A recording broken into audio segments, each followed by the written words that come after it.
வியர்வையை மண்ணுக்கு உரமாக்கி வெயில் மழை பாராமல் பாடுபட்டு நாம் சோற்றில் கை வைக்க சேற்றில் கால் வைத்து நெல்மணிகளை காய்கறிகளை விளைவித்த விவசாயிகள் அனைவருக்கும் ஆண்டவருடைய அருளும் ஆசியும் உரித்தாகுக. நாம் விவசாயிகளாக இல்லாமல் இருக்கலாம், ஆனால் அன்றாடம் நாம் உண்ணுவது அவர்களுடைய உழைப்பினால் என்பதை மறந்து விடாமல் ஒவ்வொரு உழவரையும் ஊக்கப்படுத்தும் விதமாக அவர்களுக்கு உறுதுணையாக கடவுளிடம் அவர்களுடைய உடல் உள்ள நலனுக்காகவும் குடும்பங்களின் பாதுகாப்பிற்காகவும் ஜெபிக்க கடமைப்பட்டிருக்கிறோம். 2 தெசலோனிக்கர் 3:10 உழைக்க மனமில்லாத எவரும் உண்ணலாகாது என்று பவுலடிகளார் குறிப்பிட்டுள்ளார்.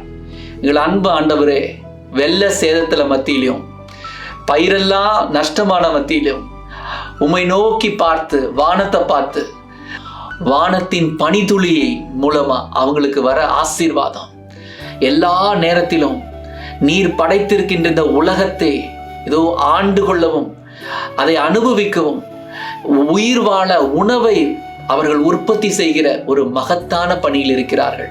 அவர்களுடைய கரத்தில் ஒப்புக் கொடுக்கிறோம் ஆண்டவரே. அவர்களை நீர் ஆசீர்வதியும், அவருடைய குடும்பத்தை ஆசீர்வதியும், அவர்கள் செய்கின்ற அனைத்து காரியத்திலும் உடைய கரம் கொண்டு ஆசீர்வதியும். பாரத தேசத்தை, இந்திய நாட்டை உடைய கரத்தில் ஒப்புக் கொடுக்கிறோம் ஆண்டவரே. அங்குள்ள ஒவ்வொரு விவசாயியுடைய கதறலையும் நீர் கேட்பீராக. விவசாயிகளுடைய மகிழ்ச்சி எங்கள் எல்லாருக்கும் உரிய மகிழ்ச்சி ஆண்டவரே. இந்த நேரத்துல நாங்க உண்ணும் உணவை ஆசீர்வதிக்கும் போதெல்லாம் இந்த விவசாயிகளுடைய வேதனையும் நாங்கள் நினைவு கூறுகிறோம். நீர் அவர்களை ஆசீர்வதியும், பொறுப்பெடுத்துக் கொள்ளும்.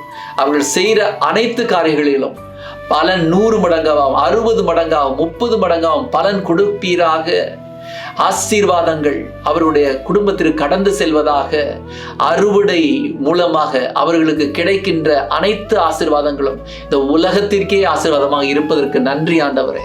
உயிர் வாழ்வதற்காக அவர்கள் செய்கிற இந்த பணியை நீர் ஆசீர்வதியும். ஒவ்வொரு குடும்பத்திலும் மகிழ்ச்சி இருப்பதாக. எல்லாம் வல்ல இறைவன், தந்தை, மகன், தூய ஆவியாரின் பேராலே ஆமென்.